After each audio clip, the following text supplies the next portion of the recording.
why did they put a mill that mills 650 pounds of flour in 1 hour out in the middle of, I guess, God's country or no man's land?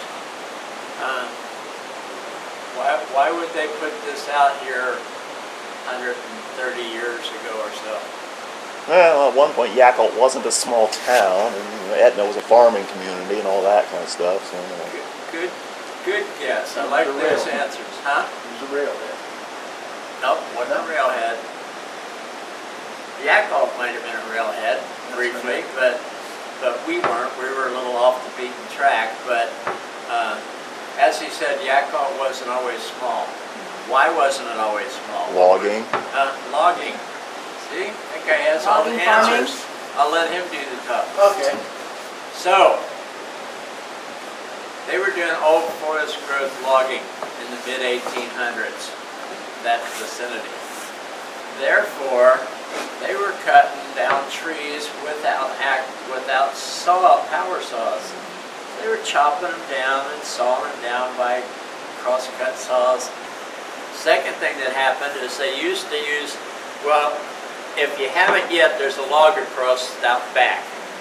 We consider that a pretty big log. Back then, it was a little log. And they used to set those little logs in a row, fell the big trees onto those, and then use oxen, mule team to tug and tow them to staging areas at the headwaters of rivers and creeks, so that when Cedar Creek looked like that, you could drop a log in there and it could float down to the mill. Third and final thing that happened, not sure what they did. If you want to try to figure it out, go to the Longview Library, and parked in the lawn is a Shaw or Shea locomotive, and they put four-wheel drive on a train.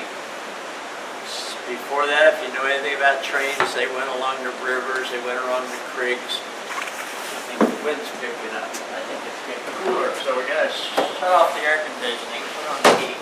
I don't want everybody to freeze in here. Got level technology.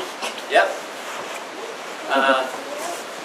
The only other part of the heating that I can't turn off is my hot air, which is what really keeps this place toasty. Yeah, we want that to keep going. Yeah. So, anyway, trains used to go along creeks, riverbeds. When they came to a mountain, they didn't do this, I think I can. They kind of went, and they went through the mountain.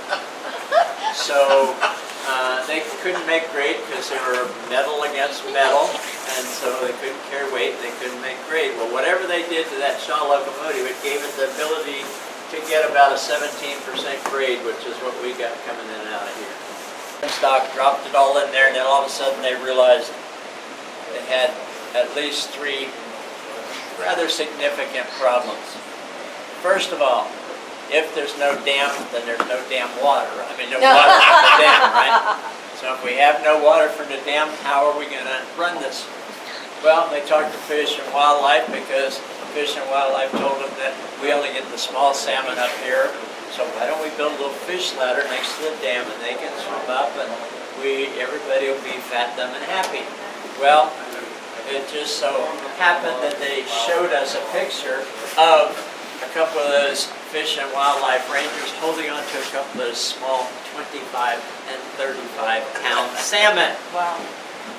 I told them I'm from the East Coast, and I think that I have seen 25-pound small fish in the Atlantic Ocean, but not in the local streams. And they assured me the terminology was right, because they said the 30 to 50 pounders stay down at the North Fork, so we only get the small 25 to 35 pounders up here. Obviously, a 25-pound fish isn't going to jump a 15-foot dam, so that takes care of that damn project. I mean, the project for the dam. So, what are we going to do? They said, well, why don't you just rebuild the flume, add a little bit to it, to get your water from the side of the creek. So that's what we did. We rebuilt the flume and added a mere 650 feet to it. Just 650. Which is where I disappeared to this morning. It's only 305 paces, or 7 minutes up and 7 minutes back, but we added a little to it. So now we had the water. Now what else do you suppose we'd need to get this place up and going? Electricity. A little electricity, No. yeah. People? Walls. Yeah, we need walls. What do we need for walls? We need people, and we need money. Yes. Okay, And so lumber helps. huh? And lumber helps. In 1980, they formed a totally independent, nonprofit organization called Friends of the Cedar Creek Grist Mill. We run exclusively by volunteers and on donations.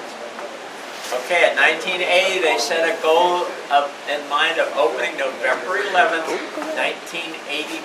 That's nearly a decade later. So I have two questions. Number one, why did they pick November 11th, 1980 to open to the public? Days and Yeah, so it's like, yeah.